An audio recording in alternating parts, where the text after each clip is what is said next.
श्री स्वामी समर्थ. पांडुरंगाच्या कानात माशांच्या आकाराची कुंडले काय आहेत? भावपूर्ण कथा.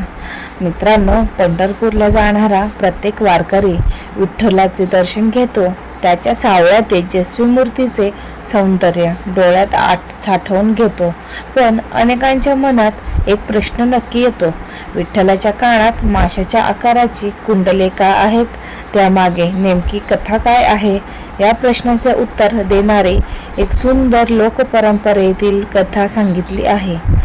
खूप वर्षापूर्वी चंद्रभागा नदीच्या काठी एक गरीब पण अत्यंत श्रद्धाळू वारकरी राहत होता. त्याच्याकडे ना संपत्ती होती ना मोठे घर, पण त्याच्याकडे एक अमूल्य धन होते, विठ्ठलावरील अखंड श्रद्धा. तो रोज पहाटे उठून चंद्रभागेत स्नान करत असे. तुळशीची माळ गळ्यात घालून कपाळावर गोपीचंदन लावून तो विठ्ठलाचे नाम घेत मंदिरात जात असे. त्याची एक प्रार्थना असे, विठ्ठला, मला धन नको, वैभव नको, फक्त तुझ्या चरणी भक्ती कायम राहू दे. एके दिवशी आषाढी एकादशीच्या आधी तो नेहमीप्रमाणे स्नानासाठी चंद्रभागेत गेला. स्नान करत असताना त्याच्या हातात नदीच्या वाळूत काहीतरी चमकणारी वस्तू लागली. त्याने ती बाहेर काढली. ती होती सोन्याची माशाच्या आकाराची अप्रतिम कुंडले. त्यावर सुंदर नक्षीदार काम केले होते आणि त्यामागे मौल्यवान रत्ने जडलेले होते. क्षणभर त्याच्या मनात विचार आला, ही कुंडले विकली तर माझी गरिबी कायमची दूर होईल, माझ्या कुटुंबाला सुख मिळेल. पण लगेच त्याच्या अंतःकरणात आवाज आला, हे धन मला विठ्ठलाने दिले आहे, मग त्यावर माझा अधिकार कसा? तो एक क्षणही न दवडता ती कुंडले घेऊन विठ्ठलाच्या मंदिरात पोहोचला.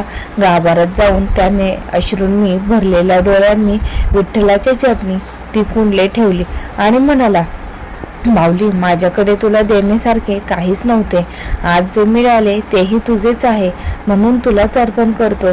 असे म्हणताच की त्या क्षणी मंदिरात दिव्य प्रकाश पसरला. गाभारा सुगंधाने भरला होता. उपस्थित वारकरी स्तब्ध झाले. पांडुरंग त्या भक्तीच्या निष्कपट भावनेवर प्रसन्न झाला. त्याने ती मस्त कुंडले स्वतःच्या कानात धारण केली. अशी लोकपरंपरेत श्रद्धेने सांगितली जाणारी कथा आहे. माशाचा आकार ही अत्यंत शुभ मानला जातो.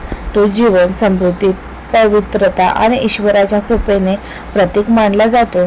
त्यामुळे विठ्ठलाच्या कानातील मत्स्यकुंडले भक्तांना हे स्मरण करून देतात की देवाला सोन्याचे दागिने नव्हे तर सोन्यासारखे शुद्ध मन प्रिय असते. दुसऱ्याच दिवशी पहाटे पुजाऱ्याने सर्व वारकऱ्यांसमोर ती कुंडले विठ्ठलाच्या कानात घातली. तेव्हापासून विठ्ठलाच्या मूर्तीवर मत्स्यकुंडले धारण करण्याची परंपरा सुरू झाली. अशा लोकपरंपरेत श्रद्धेने सांगितली जाणारी आख्यायिका आहे. मात्र येथे एक गोष्ट लक्षात ठेवणे महत्त्वाचे आहे. या कथेत ऐतिहासिक किंवा शास्त्रीय प्रमाण उपलब्ध नाही. ही वारकीय परंपरेत प्रचलित असलेली एक भक्तिभावपूर्ण लोककथा मानली जाते. या कथेचा संदेश मात्र अमूल्य आहे. देवाला सोनं, चांदी, हिरे, मोती नको असतात. त्याला हवं असतं ते निष्कपट मन, निर्मळ भक्ती आणि अखंड नामस्मरण. बोला पुंडलिकी वरदे हरी विठ्ठल श्री ज्ञानदेव तुकाराम पंढरीनाथ महाराज की जय. जय जय रामकृष्ण हरी. मित्रांनो, पांडुरंगाच्या कानात मत्स्यकुंडले ही केवळ एक अलंकाराची गोष्ट नाही. ती प्रत्येक भक्ताला एक अमूल्य संदेश देतात. देवाला तुमची संपत्ती नको तर तुमची श्रद्धा हवी असते. देवाला सोन्याचे दागिने नको तर सोन्यासारखे निर्मळ मन हवे असते. जो भक्त निस्वार्थ भावनेने विठ्ठलाचे नाम घेतो, त्याच्या जीवनात कितीही संकटे आली तरी पांडुरंग त्याचा हात कधी सोडत नाही. भक्ताच्या प्रत्येक अश्रूंची, प्रत्येक प्रार्थनेची आणि प्रत्येक नामस्मरणाची नोंद विठुराया स्वतः ठेवत असतो. म्हणूनच आजपासून आपणही एक छोटा संकल्प करूया. दररोज काही मिनिटे मनापासून श्री विठ्ठल पांडुरंग हरी विठ्ठल विठ्ठल या नावाचा जप करूया, कारण जिथे विठ्ठलाचे नाम घेते असते तिथे मनाला शांती, घरात सुख आणि जीवनात आशेचा प्रकाश नक्की येतो.